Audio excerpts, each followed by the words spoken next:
Hello बच्चों, कैसे आप। एक बार फिर से आप सभी का बहुत बहुत स्वागत है आपके अपने YouTube channel M Khalid classes में। मैं मोहम्मद खालिद। हम लोग पढ़ रहे हैं कक्षा 12 की फिजिक्स और उसका चैप्टर 1 चल रहा है। ठीक है, चैप्टर 1 से संबंधित आंकिक प्रश्न हम लोग पढ़ रहे हैं आजकल।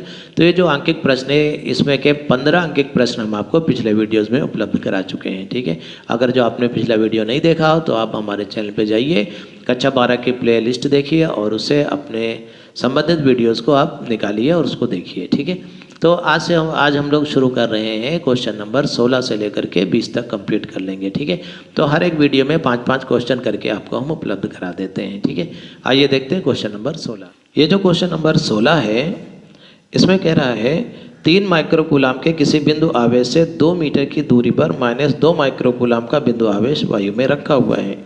ठीक है, तो फिर से समझते हैं इसमें क्या कह रहा है कि 3 माइक्रोकूलाम एक आवेश होगा, कोई 3 माइक्रोकूलाम, और उससे कुछ दूरी पर, कितनी दूरी पर, 2 मीटर की दूरी पर एक दूसरा बिंदु आवेश रखा हुआ है। उसकी वैल्यू है -2 माइक्रोकूलाम। -2 माइक्रोकूलाम है, 2 मीटर दूरी है। यह कह रहा है इन दोनों आवेशों से 1 मीटर की दूरी पर स्थित बिंदु पर वैद्युत क्षेत्र की तीव्रता का मान तथा दिशा ज्ञात कीजिए। इन दोनों आवेशों से 1 मीटर दूर, टोटल दूरी 2 मीटर है। 1 मीटर दूर का मतलब बीचों बीच की बात हुई यहाँ पे। ठीक है, अगर जो ये बिंदु ए है, ये बिंदु बी है और ये सी है, तो यहाँ पे ये दूरी 1 मीटर होगी और ये दूरी 1 मीटर होगी। तो हमको यहाँ पे बताना है कि कुल वैद्युत क्षेत्र कितना होगा। ठीक है, बहुत सिंपल सा क्वेश्चन है, कोई दिक्कत नहीं है, आराम से लग जाएगा। देखिए, ये जो पहला आवेश है ये कितना वैद्युत क्षेत्र और किस दिशा में वैद्युत क्षेत्र बनाएगा ये निकाल लें। फिर दूसरा आवेश कितना और किस दिशा में वैद्युत क्षेत्र बनाएगा ये निकाल लें। फिर दोनों को जोड़ देंगे। ठीक है, तो हम लिखेंगे 3 माइक्रोकूलाम के कारण बिंदु सी पर वैद्युत क्षेत्र की तीव्रता या वैद्युत क्षेत्र लिख सकते हैं। ये कितना होगा, ये मान लिया E1 होगा। फार्मूला क्या होता है, 1/4 पाई एप्सिलॉन 0 Q/r²। ठीक है, तो ये हो जाएगा 9 × 10⁹। Q का मतलब आवेश, आवेश कितना है, 3 माइक्रोकूलाम, 3 × 10⁻⁻⁶, और दूरी का स्क्वायर, दूरी 1 मीटर है तो 1 का स्क्वायर, तो ये हो जाएगा 9 × 27 × 10⁻, ये 9 है, ये -6 प्लस का 3 बची, तो इतना न्यूटन प्रति कूलाम वैद्युत क्षेत्र की तीव्रता हो जाएगी। इसकी डायरेक्शन किधर होगी, इसकी डायरेक्शन देखिए, डायरेक्शन पता लगाने के लिए अर्थात दिशा पता लगाने के लिए हमने माना यहाँ पर एक धनावेश रखा है, तो ये भी धनावेशित है। 3 माइक्रोकूलाम यहाँ पर भी धनावेश रखा है, तो ये वाला आवेश इसको इधर की तरफ धक्का दे देगा। इसका मतलब वही वैद्युत क्षेत्र की दिशा होगी जिधर धनावेश चलने का प्रयास करता है। तो ये वैद्युत क्षेत्र की डायरेक्शन हो गई, इधर की तरफ वैद्युत क्षेत्र होगा। ठीक है, बी की तरफ, सी से बी की तरफ हमने बना दिया चित्र में। इसी तरह से ये जो -2 माइक्रोकूलाम है, इसके कारण -2 माइक्रोकूलाम के कारण बिंदु सी पर वैद्युत क्षेत्र की तीव्रता कितनी होगी या वैद्युत क्षेत्र कितना बनेगा, उसको भी इसी तरीके से निकालिए। E2 बराबर, देखिए सूत्र लिखने की ज़रूरत नहीं है, आप सीधे सीधे लिख दीजिए 9 × 10⁻9 गुणे आवेश, आवेश कितना, -2 माइक्रोकूलाम, चिन्ह भी लिखने की ज़रूरत नहीं है, 2 × 10⁻⁻6 ऐसे लिख दिया। आवेश हो गया बटे दूरी का स्क्वायर, दूरी 1 मीटर है, 1 का स्क्वायर, तो 9 दूनी 18 × 10⁻, कितना बचा, 3, इतना बना वैद्युत क्षेत्र। ठीक है, इसकी दिशा किधर होगी, यहाँ पर सोचिए एक धनावेश रखा है, ये वाला माइनस का चार्ज है, ये धनावेश को अपनी तरफ खींच लेगा, तो जिधर धनावेश चले या चलने का प्रयास करे वही वैद्युत क्षेत्र की तीव्रता की दिशा होगी। तो इसके कारण जो वैद्युत क्षेत्र बनेगा वो इधर ही बनेगा। इसका मतलब दोनों लाइनें इधर ही हो जाएंगी। तो कुल मिला के जो वैद्युत क्षेत्र होगा, चूँकि दोनों की डायरेक्शन एक ही है, इसलिए परिणामी वैद्युत क्षेत्र दोनों के योग के बराबर होगा। ठीक है, चूँकि दिशाएं दोनों की एक ही है, इसलिए परिणामी वैद्युत क्षेत्र हम दोनों को जोड़ देंगे। क्यों जोड़ देंगे, क्योंकि वैद्युत क्षेत्र एक सदिश राशि है, इनका जोड़ और घटाना सदिश के नियम के अनुसार होगा। इसलिए हम लिखेंगे परिणामी वैद्युत क्षेत्र या वैद्युत क्षेत्र की तीव्रता, ऐसे लिख सकते हैं, क्या होगी, परिणामी वैद्युत क्षेत्र की तीव्रता E बराबर E1 + E2, दोनों को जोड़ देंगे। तो जोड़ने पर देखिए कितना आएगा, 27 × 10⁻3 प्लस 18 × 10⁻3 तो 18 27 जोड़िए 45 गुणे 10 की पावर 3, तो 4.5 गुणे 10 की पावर 4 न्यूटन प्रति कूलाम। यही हमारा आंसर हो गया। देखते हैं 17। ये क्या कह रहा है? 1000 माइक्रो कूलाम के विपरीत प्रकृति वाले वैद्युत आवेश परस्पर 2 मीटर की दूरी पर स्थित हैं। इनको मिलाने वाली रेखा के मध्य बिंदु पर तथा दोनों आवेशों से समान दूरी 4 मीटर पर उत्पन्न वैद्युत क्षेत्रों का परिकलन कीजिए। चित्र की सहायता से परिणामी क्षेत्र की दिशा भी दिखाइए। देखिए इसमें कह रहा है कि 1000 माइक्रो कूलाम, ये वाला विपरीत प्रकृति के दो आवेश हैं। पहला वाला एक है प्लस 1000 माइक्रो कूलाम और दूसरा है माइनस का 1000 माइक्रो कूलाम। ठीक है, दो विपरीत प्रकृति वाले वैद्युत आवेश हैं जो कि परस्पर 2 मीटर की दूरी पर हैं। इनके दोनों के बीच की दूरी 2 मीटर है। ठीक है, ये इनका मध्य बिंदु मान लेते हैं।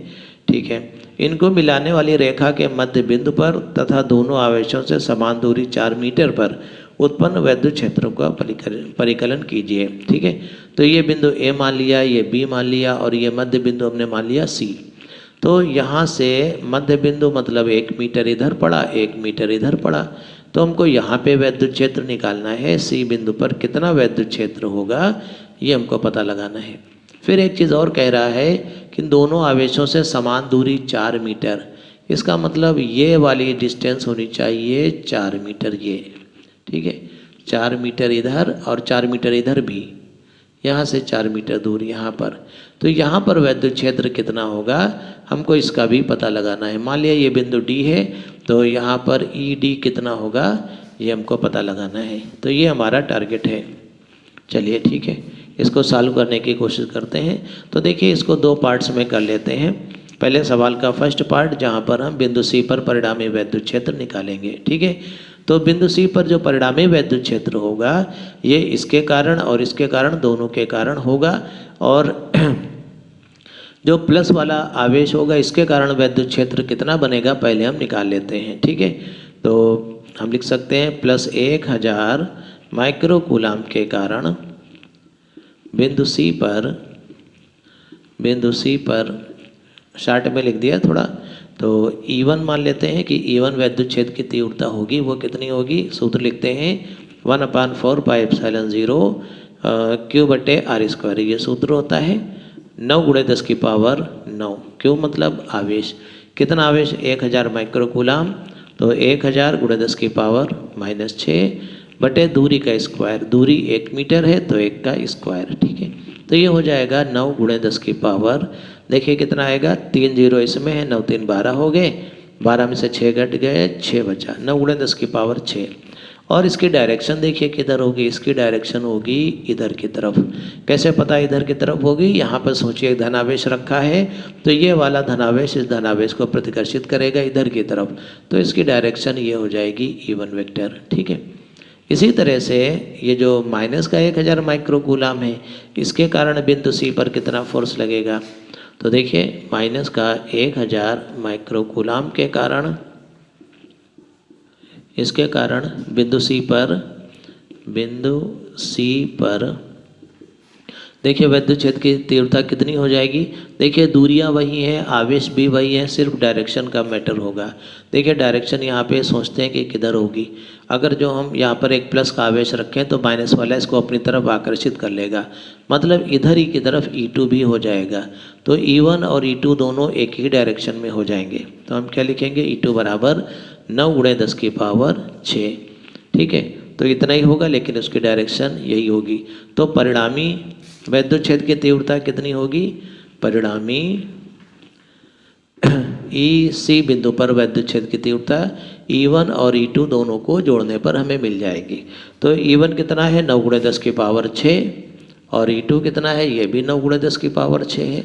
तो ये हो गया 18 गुणे 10 की पावर 6, मतलब 1.8 गुणे 10 की पावर 7 न्यूटन प्रति कूलाम। और इसकी डायरेक्शन किधर होगी? बिंदु बी की ओर, मतलब -1000 माइक्रो कूलाम की ओर। ठीक है, लिख सकते हैं किधर? -1000 माइक्रो कूलाम की ओर। तो सवाल का एक पार्ट हल हुआ कि हमें दोनों को मिलाने वाली रेखा के मध्य बिंदु पर हमें वैद्युत क्षेत्र निकालना है। उसके बाद हमें इस डी बिंदु पर भी वैद्युत क्षेत्र निकालना है। इसको निकालने के लिए हम एक दूसरा चित्र बना लेंगे, तब हम इसको सॉल्व करेंगे। ठीक है, का जो दूसरा पार्ट है वो ये कह रहा है बिंदु डी पर हमको बताना है कि परिणामी वैद्युत क्षेत्र की तीव्रता कितनी होगी। तो देखिए ये जो प्लस का ए आवेश है उसके कारण जो परिणामी जो वैद्युत क्षेत्र बनेगा उसकी डायरेक्शन इधर होगी। इसको हम लिख सकते हैं E1 वेक्टर, लेकिन E1 E2 उसमें मान चुके हैं, चलिए इसको हम मान लेते हैं E3 वेक्टर। ठीक है, अब देखिए यहाँ पर ये जो बी पर रखा आवेश है माइनस का 1000 माइक्रो कूलाम, इसके कारण जो वैद्युत क्षेत्र होगा वो इधर की तरफ बनेगा। उसको हमने मान लिया E4 वेक्टर। ठीक है, उसको क्या मान लिया E4 वेक्टर। पहले हम इनकी वैल्यू निकालते हैं, उसके बाद इनको जोड़ने की कोशिश करेंगे। ठीक है, तो E3 वेक्टर कितना होगा, देखिए हम लिख सकते हैं, इसको सेकंड पार्ट डाले दे रहे हैं, वो फर्स्ट पार्ट हो गया। तो E3 बराबर होगा 1/4 पाई एप्सिलॉन नॉट, मतलब 9 × 10 की पावर 9 गुणे आवेश बटे दूरी का स्क्वायर। गुणे आवेश कितना है, आवेश है 1000 माइक्रो कूलाम, 1000 × 10 की पावर -6 बटे दूरी का स्क्वायर। दूरी कितनी है, दूरी है 4 मीटर, तो हम लिखेंगे 4 का स्क्वायर, मतलब 4 × 4, 4 चक्कू 16 हो गया। तो ये आ गया 9/16 गुणे 10 की पावर, देखिए कितना बनेगा, 9 और 3 12, 12 में से 6 गए 6, इतना न्यूटन प्रति कूलाम E3 हो गया। और E4 भी इतना ही होगा, सिर्फ उसकी डायरेक्शन बदली है और उसकी बाकी सारी वैल्यूज़ वही हैं। तो 9/16 गुणे 10 की पावर 6 इतना होगा। अब देखिए मामला ये है कि अब हम इसको जोड़ें कैसे, क्योंकि इसको जोड़ना आसान नहीं है और ये एक सदिश राशि है, वैद्युत क्षेत्र की तीव्रता एक सदिश राशि है, इसको आप सीधे सीधे नहीं जोड़ सकते। तो फिर कैसे जोड़ेंगे, इसको जोड़ने के लिए हमें वेक्टर के नियमों का पालन करना होगा। वेक्टर के नियम के अनुसार अगर जो हम इसको जोड़ना चाहें तो कैसे जोड़ेंगे, आइए इसको समझते हैं। तो देखिए इसको जोड़ने के कई तरीके हो सकते हैं, उनमें से एक तरीका हम बता रहे हैं आपको, उसको समझते हैं हम लोग। ठीक है, ये जो बिंदु डी है, चलिए इसको यहाँ पे लिखे दे रहे हैं। ये जो E3 वेक्टर है इसके 2 घटक बना लीजिए। ठीक है, एक घटक ये वाला बना लेते हैं हम, ये वाला ऊर्ध्वाधर घटक, और एक ये वाला क्षैतिज घटक। ठीक है, अच्छा इसको हम मान लेते हैं कि ये वाला एंगल थीटा है, तो इसके अनुसार ये एंगल भी थीटा होगा, ये एंगल भी थीटा होगा। जब ये एंगल थीटा होंगे तो ये वाला घटक बनेगा E3 sine theta, E3 sine theta, और ये वाला घटक बनेगा E3 कास थीटा। ठीक है, इसी प्रकार से ये जो E4 वाला है इसके भी 2 घटक बनाते हैं हम लोग। इसके भी 2 घटक बनाएंगे, तो एक घटक इधर आएगा, एक घटक इधर आएगा। ये वाला एक घटक बन गया E4 साइन थीटा, और इधर वाला घटक आया E4, ये इसी के ऊपर डबल लाइन आ गई, ये क्या आएगा E4 कास थीटा। तो E4 कास थीटा और E4 साइन थीटा, ये एक इधर आया एक इधर आया। ठीक है, इस तरह से हमने घटक बना लिए। अब हमने देखा E3 साइन थीटा और E4 साइन थीटा ये एक दूसरे के बराबर और एक दूसरे के विपरीत हैं, इसलिए ये दोनों एक दूसरे को निरस्त कर देंगे। तो ये जो परिणामी वैद्युत क्षेत्र आएगा वो E3 कास थीटा और E4 कास थीटा के योग के बराबर आएगा। ठीक है, अब यहाँ पर हमको E3 भी मालूम है, E4 भी मालूम है, सिर्फ कास थीटा हमको नहीं मालूम है। तो कास थीटा हम लोग सॉल्व कर लेते हैं। देखिए कास थीटा बराबर क्या होगा, कास थीटा का फार्मूला आपको पता है, कास थीटा बराबर बिल्कुल बेसिक वाला फार्मूला, ये दूरी आपको मालूम है कि 1 मीटर है। ठीक है, ये दूरी 1 मीटर है, ये कर्ण है। तो इस त्रिभुज को देखिए ध्यान से, तो कास थीटा बराबर आधार बटे कर्ण, आधार मतलब ये वाली दूरी, कर्ण मतलब ये वाली दूरी, तो 1/4 ये कास थीटा हो जाएगा। ठीक है, कास थीटा कितना आया 1/4। अब हम लिख सकते हैं परिणामी वैद्युत क्षेत्र, परिणामी इसको हमने लिख दिया E किस बिंदु पर, D बिंदु पर। तो ये आ जाएगा E3 cos theta plus E4 cos theta, इन दोनों के योग के बराबर होगा।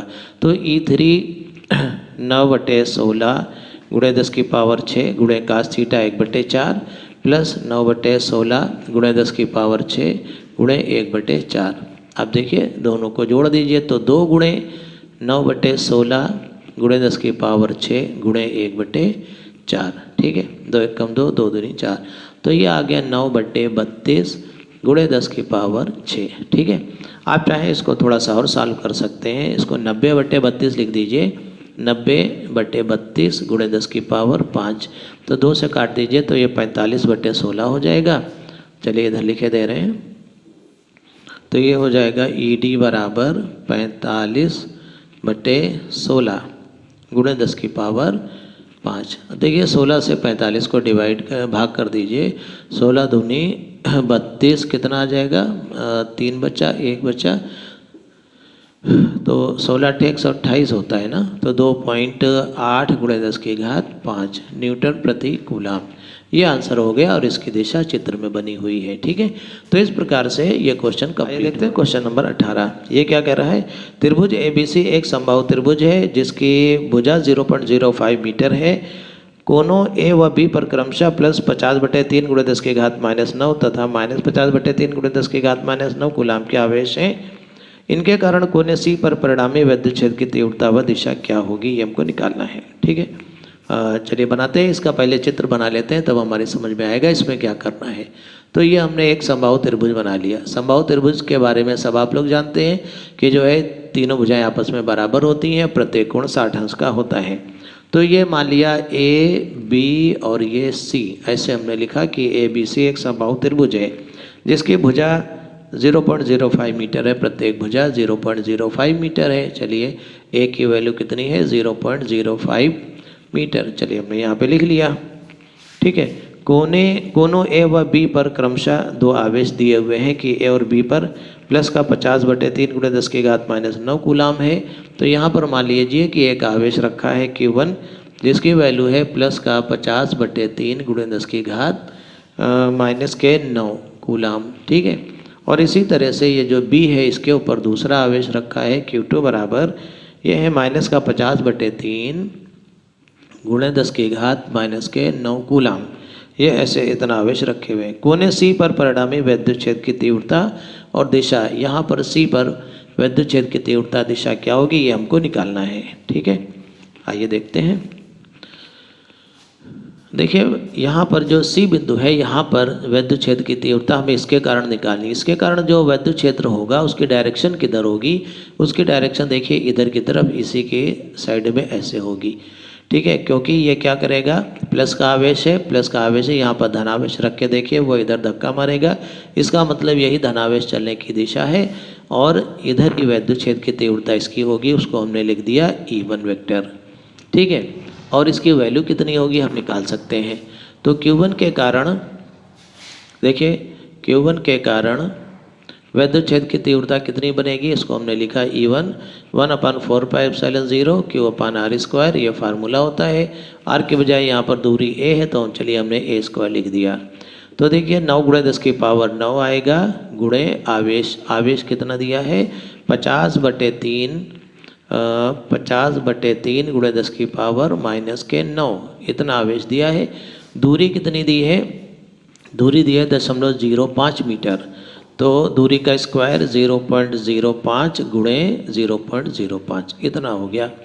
तो देखिए इसको थोड़ा सा सॉल्व कर लेते हैं। ये आ गया 9 गुणे 10 की पावर 9 गुणे 50 और ये बटे का 3 हमने नीचे लिख दिया और इसके दशमलव हटा दिए। तो ये 5 और 5 हो गया 25। ठीक है, दशमलव हटा दिए तो बदले में 10 की पावर कई हो गए, 2 इसमें 4 ऊपर आ गए। तो -9 पहले से था, गुणे 10 की पावर -9 गुणे 10 की पावर 4। ठीक है, +9 -9 ये तो कैंसिल हो गया। तो देखिए कितना आएगा सब मिला करके, 25 दूना 50 ये कट गया, 3 3 9 कट गया, तो 3 दूना 6, 6 गुणे 10 की पावर कितना आएगा 4, 6 गुणे 10 की पावर 4 न्यूटन प्रति कूलम ये विद्युत क्षेत्र की तीव्रता आएगी। ठीक है, और इसकी डायरेक्शन इधर होगी। अब ये जो माइनस का है दिया हुआ है 50/3, इसके कारण विद्युत क्षेत्र की तीव्रता किधर होगी? अब देखिए यहाँ पर एक धन आवेश अगर जो हम रखें हैं तो ये माइनस का होने के कारण इसको अपनी तरफ आकर्षित कर लेगा इधर की तरफ। तो ये जो विद्युत क्षेत्र आएगा उसकी डायरेक्शन ये होगी E2 वेक्टर। ठीक है, लेकिन वैल्यू वही होगी, मान इतना ही होगा, सिर्फ इसकी दिशा बदली होगी। क्यों मान उतना ही होगा? क्योंकि दूरी भी वही है, आवेश भी उतना ही है, सिर्फ आवेश का चिन्ह बदला हुआ है। तो हम लिखेंगे Q2 के कारण, मतलब दूसरे आवेश के कारण, Q2 के कारण हमने लिख दिया E2 बराबर, ये भी उतना ही होगा 6 × 10⁴ न्यूटन प्रति कूलम। ठीक है, अब हमें इनका परिणामी निकालना है। देखिए परिणामी निकालने के लिए कई तरीके हैं, घटक भी बना सकते हैं, उससे भी निकाल सकते हैं, और भी कई तरीके हैं। देखिए आपने एक समांतर चतुर्भुज का नियम पढ़ा होगा कक्षा 11 में, जब वेक्टर आपने पढ़ा होगा तो उस नियम के अनुसार हम इसका परिणामी निकालते हैं। देखिए यहाँ पर एक उचित समांतर चतुर्भुज बना लीजिए, फिर इन दोनों के कटान बिंदु से जो विकर्ण जाता है वही इसका परिणामी होगा ई वेक्टर। ठीक है, अब देखिए इसका परिमाण क्या होगा, परिणामी का परिमाण याद करिए, कक्षा 11 में आपने पढ़ा था परिणामी का परिमाण ई बराबर क्या होगा,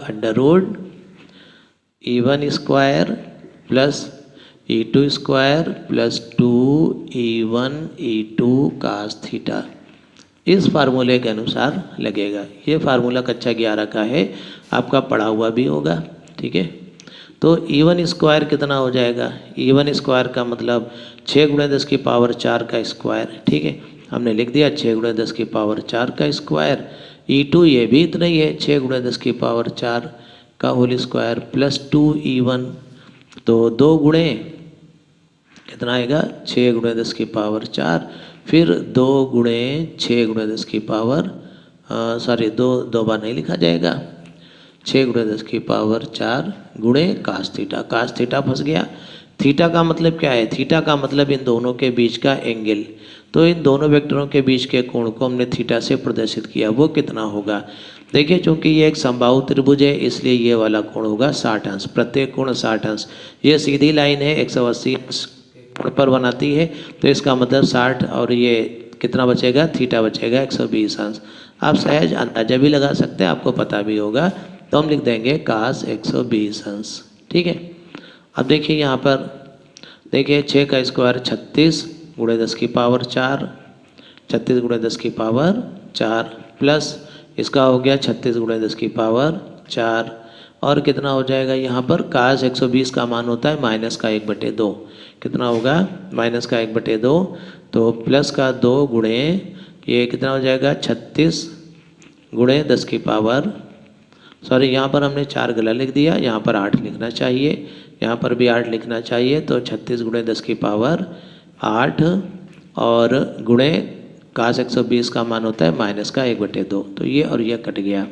ठीक है, और चिन्ह माइनस का जब आएगा तो देखिए 36 × 10⁴ प्लस का 36 × 10⁴, और कितना आएगा देखिए माइनस का 36 × 10⁴।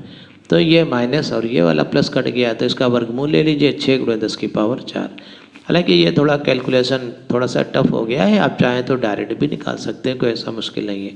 6 × 10⁴ न्यूटन प्रति कूलम, और इसकी डायरेक्शन किधर होगी, देखिए ए से बी की तरफ होगी, उसी डायरेक्शन में होगा। ठीक है, ए से बी की ओर होगी, यही हमारा आंसर हो गया। आइए देखते हैं क्वेश्चन नंबर 19। देखिए यह है 2 बिंदु आवेश 5 × 10⁻19 कूलम व 10 × 10⁻19 कूलम व 1 मीटर की दूरी पर पृथककृत स्थित हैं। ठीक है, दोनों आवेशों को जोड़ने वाली रेखा के किस बिंदु पर वैद्युत क्षेत्र की तीव्रता 0 होगी। देखिए इस सवाल को समझते हैं। देखिए इसमें कह रहा है कि 2 बिंदु आवेश हैं, चलिए इधर बना लेते हैं।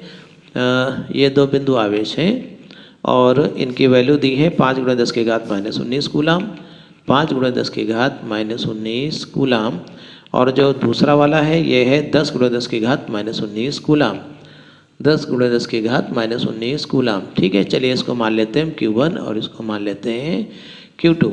ये 2 बिंदु आवेश दिए हुए हैं। अच्छा, और इनके टोटल दूरी जो है 1 मीटर है, ये दिमाग में रखते हैं कि यह दूरी 1 मीटर है। ठीक है, इन आवेशों को जोड़ने वाली रेखा के किस बिंदु पर वैद्युत क्षेत्र की तीव्रता 0 होगी।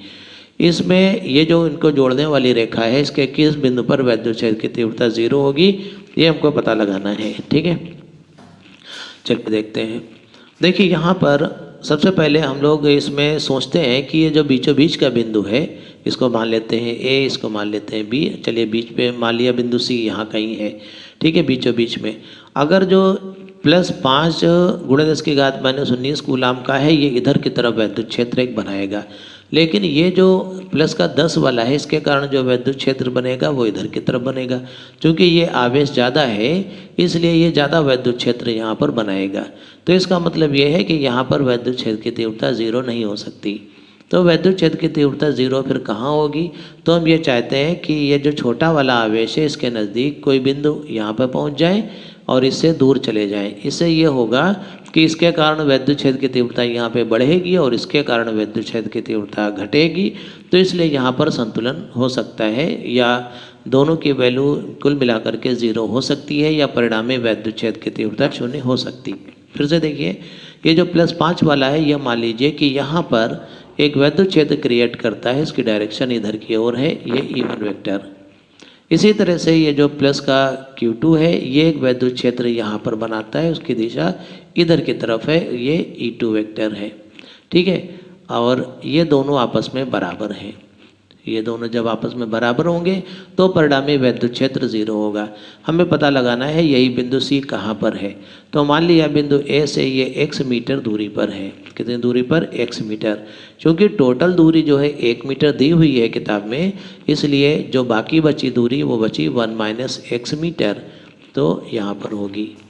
अब देखिए हम क्या करेंगे, ध्यान दीजिए, हमें पता लगाना है कि x कितनी दूर होगा, बिंदु A से कितनी दूरी पर होगा।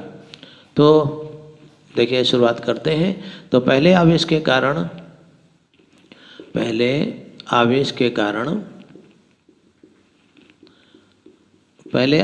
कारण E1 कितना बनेगा?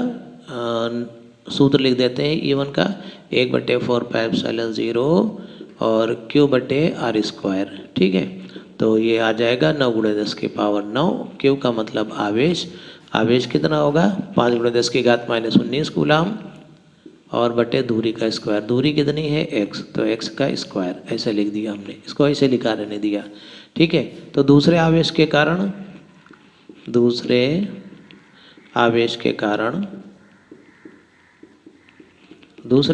कारण E2 बराबर कितना होगा? 9 × 10⁻9 गुणे आवेश कितना है? 10 × 10⁻⁻19 बटे दूरी का स्क्वायर। दूरी कितनी है? 1 - x का स्क्वायर। ठीक है, अब देखिए बिंदु C पर, देखिए चूँकि बिंदु C पर विद्युत क्षेत्र की तीव्रता 0 है, विद्युत क्षेत्र की तीव्रता 0 है, अर्थात 0 कब होगी? जब E1 और E2 दोनों आपस में बराबर होंगे। E1 बराबर E2, तो E1 और E2 दोनों बराबर होंगे। ठीक है, चलिए इधर लिखे दे रहे हैं। E1 की वैल्यू है 9 × 10⁻9 गुणे 5 × 10⁻⁻9 बटे दूरी का स्क्वायर x², और बराबर E2 की वैल्यू कितनी है? ये वाला 9 × 10⁻9 गुणे 10 × 10⁻⁻19 बटे दूरी का स्क्वायर 1 - x का होल स्क्वायर। देखिए ये और ये कैंसिल हो गया, 10⁻⁻9 ये भी कैंसिल हो गया, 5 × 5 5 दूनी 10 कटा, तो इधर बचा 1/x² और इधर बचा 2/1 - x का होल स्क्वायर। ठीक है, अब देखिए इसको सॉल्व करके हमें किसी तरह से x का मान निकालना है। तो यहाँ पर ये कोई पूर्ण वर्ग संख्या नहीं है, इसलिए हमने क्या किया, 1/x का होल स्क्वायर बना लिया और इस 2 को हमने लिख दिया √2, 1 - x का होल स्क्वायर। देखिए ये कई बार इस तरह से करने आएगा तो बता दे रहे हैं, इसको समझ लीजिए अच्छे से। √2 का होल स्क्वायर ऐसे बना के हमने स्क्वायर काट दिया। ठीक है, अब क्या करेंगे, कैंची गुणा कर लीजिए। तो 1 - x बराबर √2x, इसको उधर ले जाइए, 1 बराबर √2x प्लस x, तो 1 बराबर x कामन ले लीजिए, √2 + 1x। तो देखिए ध्यान से, तो x बराबर कितना आएगा? x बराबर आ जाएगा 1/√2 + 1 मीटर। तो आप आंसर यहाँ पर भी लिख सकते हैं, और आप चाहें तो इसको थोड़ा सा सॉल्व कर लीजिए, तो दशमलव के रूप में भी आंसर लिख सकते हैं। तो x बराबर कितना आ जाएगा? देखिए 1/√2 + 1, इसका परिमेयकरण कर दीजिए, √2 - 1 से ऊपर नीचे गुणा कर दीजिए, तो ऊपर आएगा √2 - 1, नीचे √2 इसका स्क्वायर आ जाएगा देखिए ए स्क्वायर माइनस बी स्क्वायर वाले फार्मूला के अनुसार ये सब कक्षा 9 में आपने करणी में पढ़ा होगा। देखिए √2 माइनस 1 बटे √2 का स्क्वायर 2 माइनस 1, √2 का मान होता है 1.414 माइनस 1 बटे 2 में से 1 गया 1, तो 1.414 में से 1 घटा तो बचा 1.414 मीटर। तो इतने मीटर दूरी पर वैद्युत क्षेत्र की तीव्रता 0 होगी। यही हमारा आंसर हो गया। सॉरी, यहाँ पे देखिए थोड़ा सा गलत हो गया, 1.414 में से घटा देंगे तो ये आ जाएगा 0.414 मीटर। तो यहाँ पर वैद्युत क्षेत्र की तीव्रता 0 होगी। ये हमारा आंसर हो गया। आइए देखते हैं इसके बाद क्वेश्चन नंबर 20। देखिए चित्र में 4 सेंटीमीटर भुजा वाले वर्ग के चारों कोनों पर 4 आवेश रखे गए हैं। वर्ग के केंद्र O पर परिणामी क्षेत्र वर्ग के केंद्र O पर वैद्युत क्षेत्र का परिमाण व दिशा ज्ञात कीजिए। देखिए यहाँ पर एक वर्ग दिया है जिसके A पॉइंट के ऊपर -2Q आवेश रखा गया है, इस पे +Q, इस पे -Q, इस पे +Q 2Q रखा गया है। ठीक है, हमें केंद्र O पर यहाँ पर हमें निकालना है कि वैद्युत क्षेत्र की तीव्रता कितनी होगी। ठीक है, तो देखिए वैद्युत क्षेत्र की तीव्रता पहले आवेश के कारण निकालेंगे, दूसरे तीसरे चौथे सभी के कारण निकालेंगे और उनको हम जोड़ेंगे। तो वैद्युत क्षेत्र की तीव्रता को निकालने के लिए हमें ये दूरी चाहिए होगी। तो ये जो दूरी निकालेंगे वो कैसे निकालेंगे? देखिए आपको मालूम है वर्ग का विकर्ण जो AC होता है ये होता है भुजा √2, तो A √2 के बराबर ये टोटल दूरी हो जाएगी। तो ये जो AO दूरी हो जाएगी ये कितनी हो जाएगी? ये इसकी आधी हो जाएगी, A √2 बटे 2। इसको हम ये भी लिख सकते हैं A/√2। ये दूरी इतनी ये हो जाएगी। ठीक है, अब हम सभी आवेशों के कारण वैद्युत क्षेत्र की तीव्रताएं निकालेंगे और फिर इनको हम जोड़ेंगे। ठीक है, तो देखिए -2Q के कारण वैद्युत क्षेत्र की तीव्रता पहले देखें कि क्या होगी। देखिए हम लिख सकते हैं इसका हल, क्या लिख सकते हैं? -2Q के कारण O पर वैद्युत क्षेत्र की तीव्रता या वैद्युत क्षेत्र वो कितना होगा? मान लीजिए कि वो होगा E बराबर कितना होगा? 1/4πε0 और आवेश बटे दूरी का स्क्वायर। आवेश है Q, 2Q दिया है, 2Q बटे दूरी का स्क्वायर। दूरी कितनी है? दूरी आपको मालूम है कि ये वाली दूरी हो गई कितनी? A बटे √2 का स्क्वायर।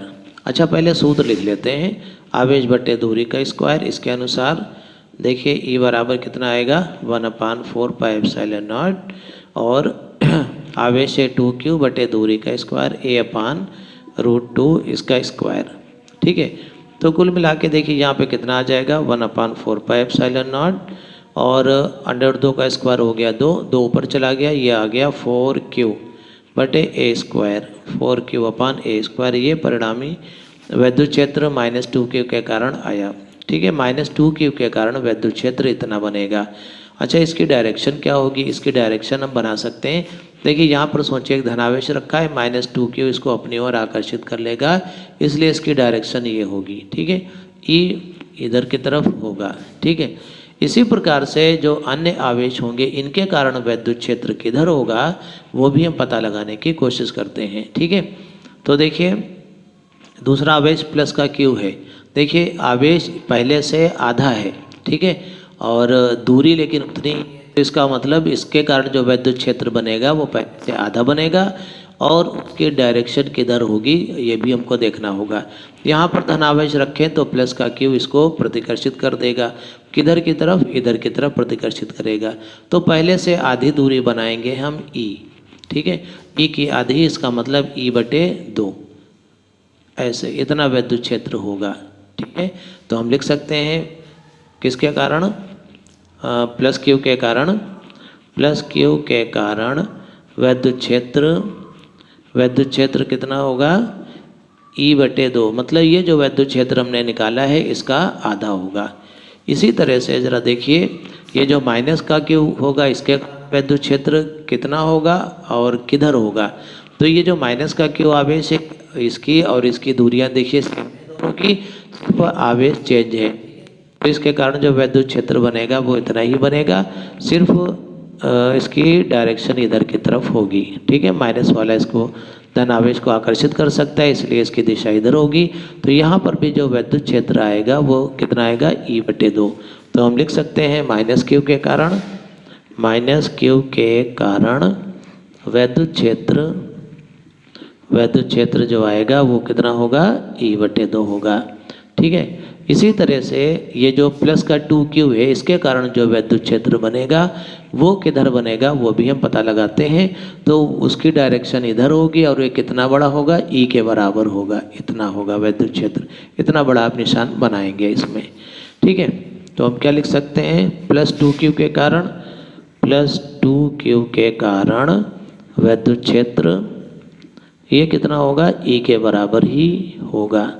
ठीक है, अब देखिए आप सहज अंदाज़ा लगा सकते हैं कि इसका परिणामी कितना होगा। देखिए ये जो इधर वाला है और इधर वाला है दोनों का परिणामी इस डायरेक्शन में आ जाएगा, इस डायरेक्शन में आ जाएगा। ठीक है, तो हम लिख सकते हैं, देखिए इसको मान लीजिए कि हमने लिख दिया E1 से, कैसे लिख दिया, E1 से, और इन दोनों का परिणामी जो होगा वो क्या होगा, वो मान लिया E2 है, उसको हमने E2 लिख दिया। ठीक है, हम क्या लिख देंगे, किसका परिणामी, देखिए -2Q तथा -Q के कारण तीव्रताओं का परिणामी, इनका परिणामी कितना आएगा, तीव्रताओं का परिणामी वो मान लिया E1 होगा, वो कितना आएगा आप अंदाज़ा लगा सकते हैं, ये E है, ये E/2 है, इसलिए दोनों के अंतर के बराबर E/2 के बराबर आएगा। इसी तरह से प्लस 2Q और प्लस प्लस 2Q तथा प्लस Q के कारण तीव्रताओं का परिणामी कितना आएगा, तीव्रताओं का परिणामी, इसको मान लिया हमने E2 बराबर कितना आएगा, ये भी E/2 के बराबर होगा। ठीक है, अब देखिए सब जुड़ गया, केवल ये इनको जोड़ना है। इनको जोड़ने के लिए हमने एक समांतर चतुर्भुज का लगा दिया। तो देखिए परस्पर 90 अंश के कोण पर हैं, परस्पर 90 डिग्री के कोण पर हैं। जब 90 अंश के कोण पर है तब हम इसके विकर्ण से इसके परिणामी को प्रदर्शित कर सकते हैं, वो मान लो है E'।